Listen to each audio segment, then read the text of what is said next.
Hello, everyone. I'm going to check out one of the issues from Daredevil Born Again, the great story by Frank Miller and David Mazzucchelli. Frank Miller returned to Daredevil after a number of years, and he came back with as strong a story as he's ever written in any character. So I want to look at issue 230 in particular. It's an issue where Dave Mazzucchelli just went off. He had been drawing the series for, I think, a few years at that point. I think could be, I don't know, I think issue 208, I believe he began, so we're at 230.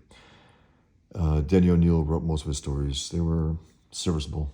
They weren't great, but the art by Dave Mazzucchelli was always great. The only problem was that sometimes the inkers were really wrong for him, like Danny Bulanati. The greatness of Mazzucchelli was still coming through, but Bulanati seemed to, I don't know, make it look more pedestrian.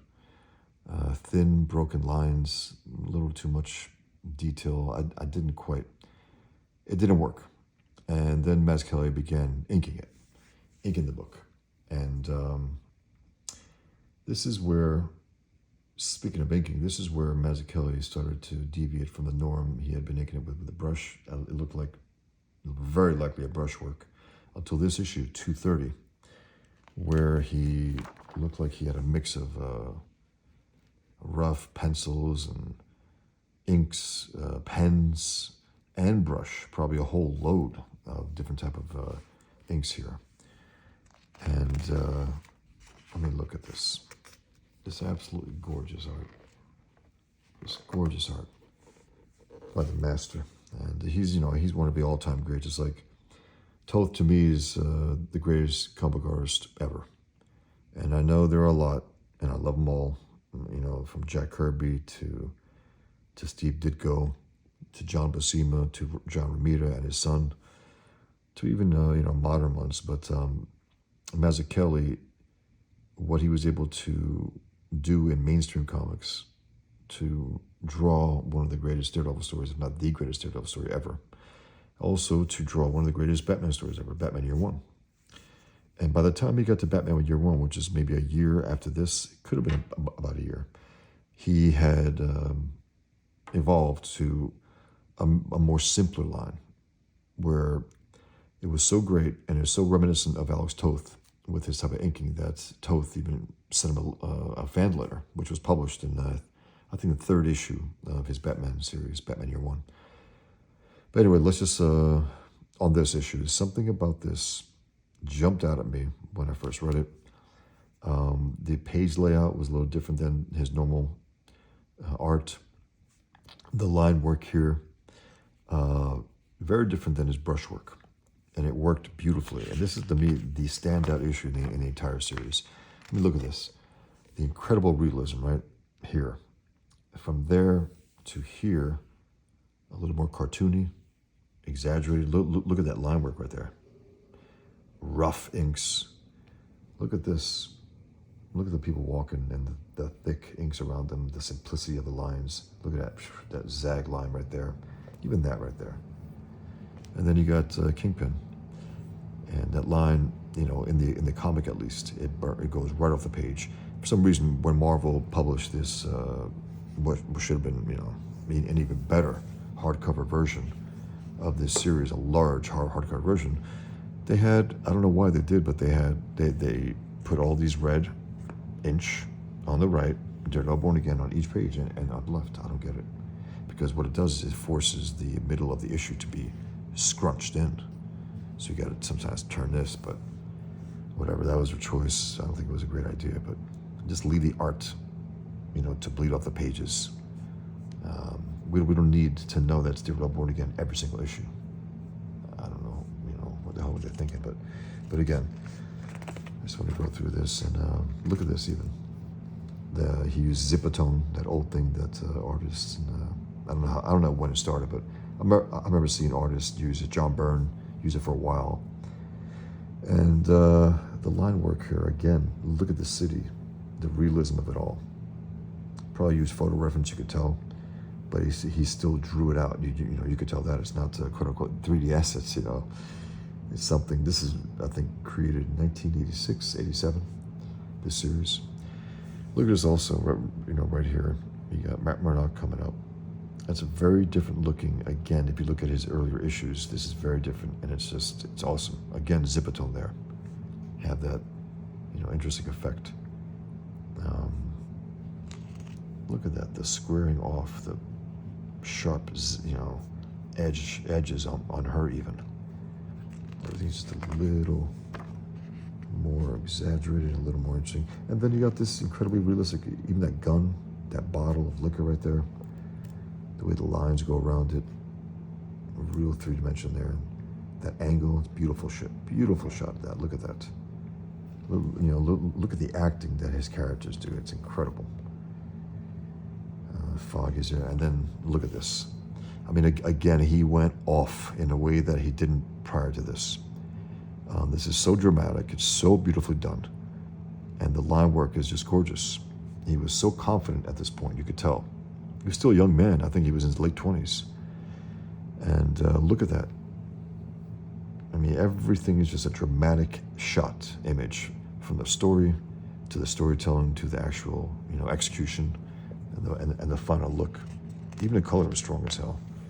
I think David Mazzucchelli's wife at a certain point began to color the series, Richmond Lewis. Yeah, look at this. Look at this stuff again. The anatomy. Look at those eyes. Look at that mouth. The fear. You know, you could feel again his characters. The acting range is incredible. I wonder if he acted them out himself. It looks like he may have, because it's just something so strong. And then look at this, the Daily Bugle.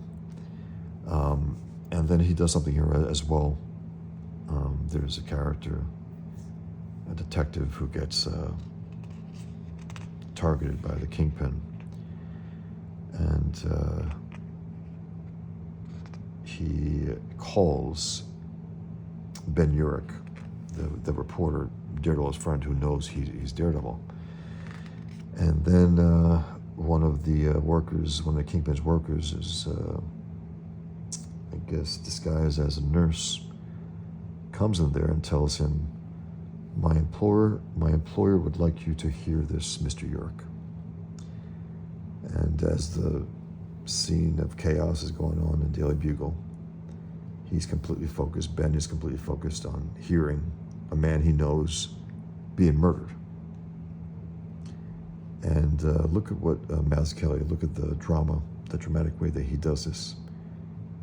The simple lines, look at that. The lines are diagonal there, and then they're vertical there. And the color, this brilliant color, from the skin tone to pink entirely from his shirt to red. He is in his own world. Everything else can go to hell at that point. It just and he's being needled by one of his editors.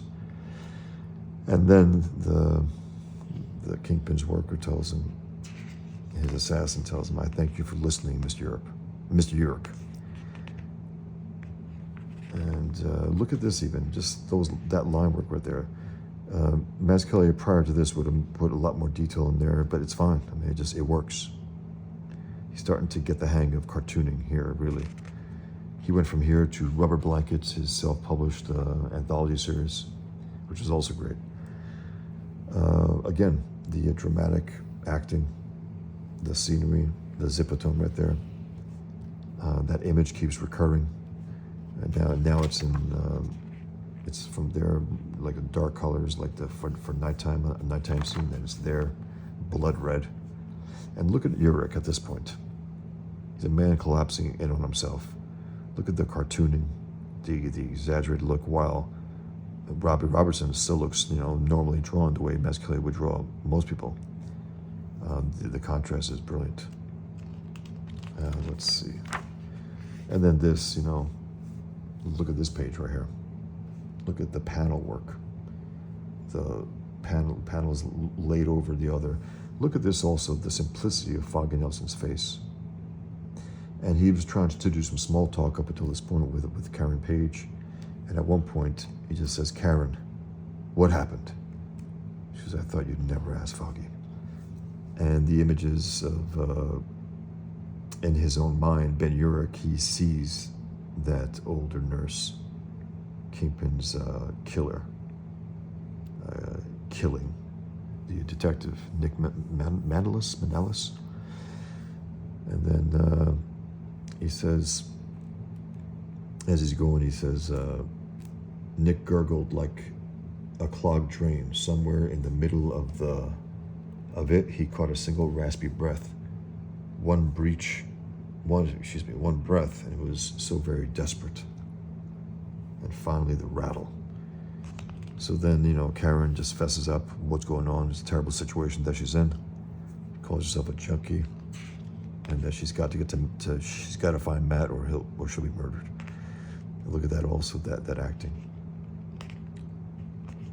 Look at this, even that, a triangle right there.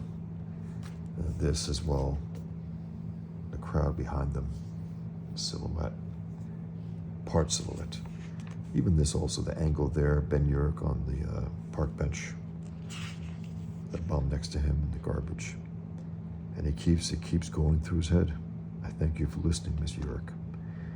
And he was told to never say the name Matt Murdock ever again, or else he'll be killed. So he says, don't even think don't even think the name. They kept telling him, don't even think the name. And he says, don't even think the... And then he takes off his cast and says, Matt Murdock. He more than thinks the name, he says it out loud. And then this page, Mazzucchelli prior to this would have, I think, added a little more detail within the black for highlights and whatnot. This time he just pure black, laid it down. It's awesome. And again, Zipatone there as well. I just wanted to go through that, and I thought it was brilliant. And then here he goes to, I think, more of a conventional look that he was used to doing, even though it's all, look, the entire series is fantastic. It's just that issue, 230, was a big leap of him trying something really different. And then I think the last few issues was more of his traditional look, back to the brushwork. It's just all fantastic. But yeah, I think they have some extras here as well. Yeah. They had an issue 226. They had that in here as well. They had different covers that they had over the years with different coloring. That's the original coloring for the trade paperback. And this is the updated one. I mean, they're all different. They're all good. These are the covers of the series. Look at that, without the title on there. That's the issue I was talking about right there. So it was recolored for this issue 230. It's fantastic. And then you have the pencils here. And look at his pencils. They're like fully formed. You could tell these are less detailed, but man, he just took that and just drew it up beautifully. He's an all-time great. And he gets, lost in the mix a little because he didn't do much mainstream work. He did Daredevil for a little bit, for a few years. He did Batman Year One, and then went off to do his self-published work on Rubber Blanket, and then he did a few short comics here and there, publications. He did City of Glass with Paul Auster, I think. Beautifully done, incredibly drawn. He did, I think, an Angel story from Marvel Fanfare written by Ann Nocenti, which was fantastic. Beautiful. Another homage to Toth. And then, I don't know if he was teaching at the Rhode Island School of Design, I think the School of Visual Arts.